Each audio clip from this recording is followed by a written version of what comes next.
Desiree, thank you so much for joining in our conference today.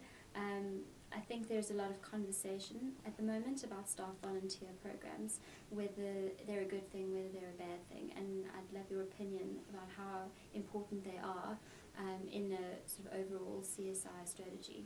Okay, thank you very much for this opportunity, Gina.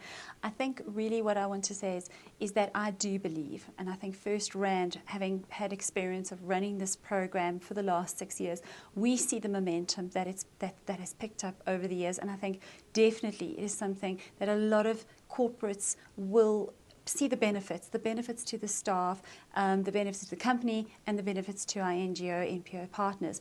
And I think we've seen that. I think with us having achieved the track record that we have over the last 6 years, I think we would advocate to any corporate to think about implementing a volunteers program over and above their corporate social investment program, based on the fact that all business should really be looking at their corporate citizenship, and are they being good corporate citizens, and in turn are they assisting their staff to be good citizens in the country. And I think that's what the programs do, give staff the opportunity to get involved and be good volunteers or good citizens of the country.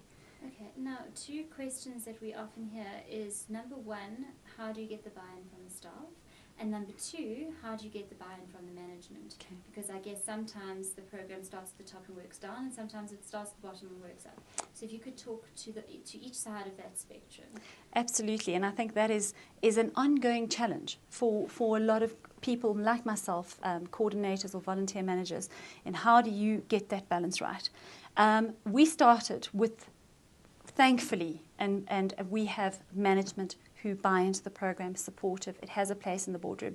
And I think that's where we found that it had an incredible positive effect on the program. It helped to get that momentum going. The fact that management made the time to come out in the beginning and be there for staff to visibly see them getting involved themselves, taking time out of the boardroom, taking time out of their daily, very hectic schedules and getting involved.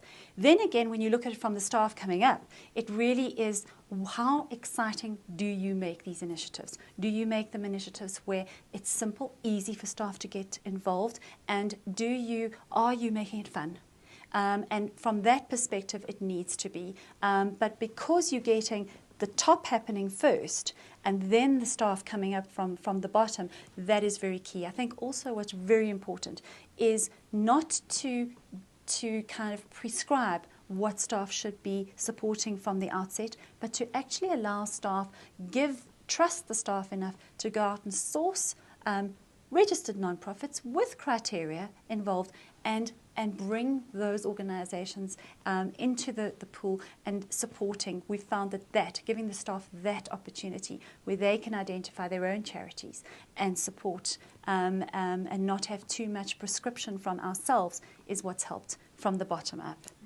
Now, what advice would you give to corporates where it's actually being driven by the staff and not, as in your situation, by the management?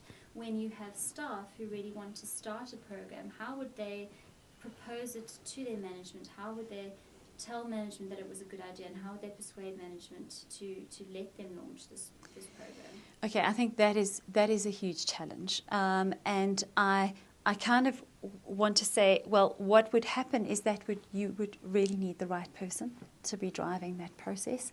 You need somebody, and we speak a lot in this kind of environment, employee volunteering, about having the right person drive a program in a corporate. You've got to have the courage and believe in the fact that you're a South African and you believe that these programs need to be part and parcel of a corporate social investment program. If you believe that in yourself, and I really strongly believe that any individual, and it goes back to, if you really want to do something, you will make it happen. And I think it is definitely a person that comes into a corporate, believes in employee volunteering, knows that it's something that can work, can actually turn management around. But that in itself is a huge challenge. But also you can drive it from the bottom down, showing and exhibiting and bringing reports and showing impact, showing management this is what it did to and helped 20 staff members who went out and implemented a veggie tunnel. This is the impact on their non-profit organisation. This is the positive impact on our staff. They're re-energized. They're feeling part and engaged within our program. It's an engagement tool.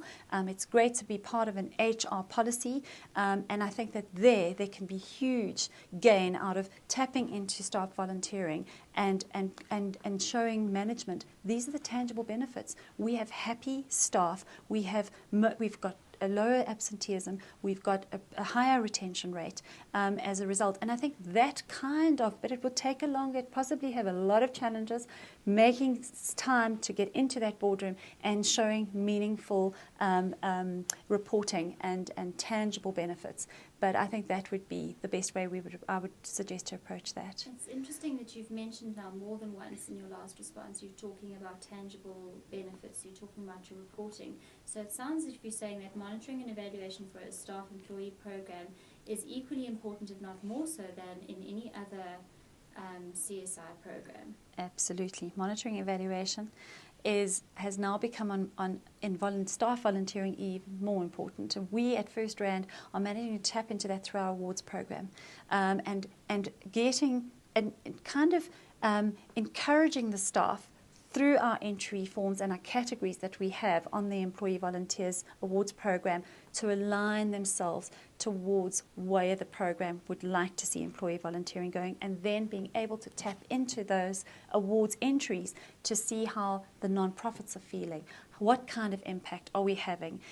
Because they actually are part of the entire entry process. We bring the non-profits in, they have to give us feedback on basically how their team has been working with them. So we are evolving. We know that is an area we've got to concentrate on, and really the business is needing a lot more from us now. The program is growing, and we're needing to give all of the groups of FirstRand, we need to give them tangible reporting of really how well their individual programs are doing and what impact it's having on the staff, on the company itself, and on our charity organisations. Very important aspect of our growth at the moment in the program. Just one final question. When you are launching a program like this, you can perhaps use your own experience as an example, but just to talk to other companies who perhaps are thinking of launching a similar program, how do you launch it to staff? How do you tell them about it? What communication tools do you use to let them know about it, and how do you use those communication tools to really make them enthusiastic about it right from the word go? Okay. I think very, very key is you've really got to have a good communication strategy. You need to align to your communications department. You need to work with them very closely.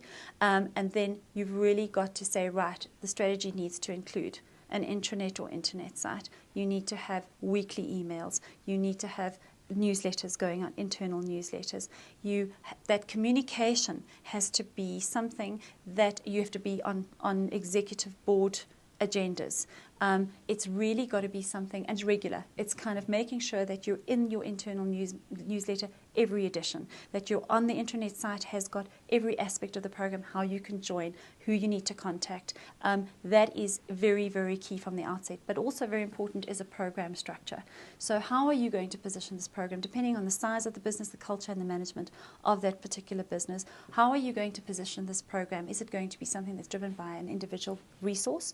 Is it going to be a body or a committee of representatives who will drive and make all the make the decisions on what drives will be pursued during a calendar year, or will it be a consultancy that comes in and actually runs this program for the business? Is there a budget? Are you going to run this in such a way that the staff are going to be aligned to corporate social investment program, broader program of the business, or is it going to be to the core business of that business? Or are you going to allow staff to volunteer, get the momentum going, for them to identify their own charities, bring the momentum up, and then from there align it? And then, there's a lot that has to be discussed around policies and procedures, and all of that.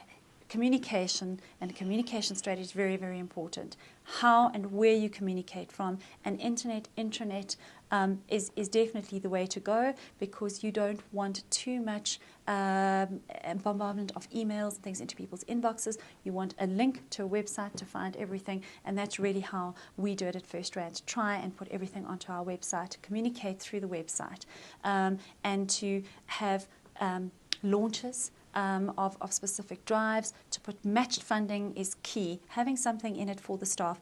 What is in it for the staff? Are they going to be matched for their time and their money, or are they going to be given a community day, where they'll have one day off to go and do some kind of community service? There needs to be something in it for the staff member for you to receive the support. That is something that I do know from experience, that there has to be something in it for the staff member as well, to give a little to get a whole lot more support. But communication is communication. That for me is, and relationship building, very, very, very important, is the networking and relationship building that the program requires.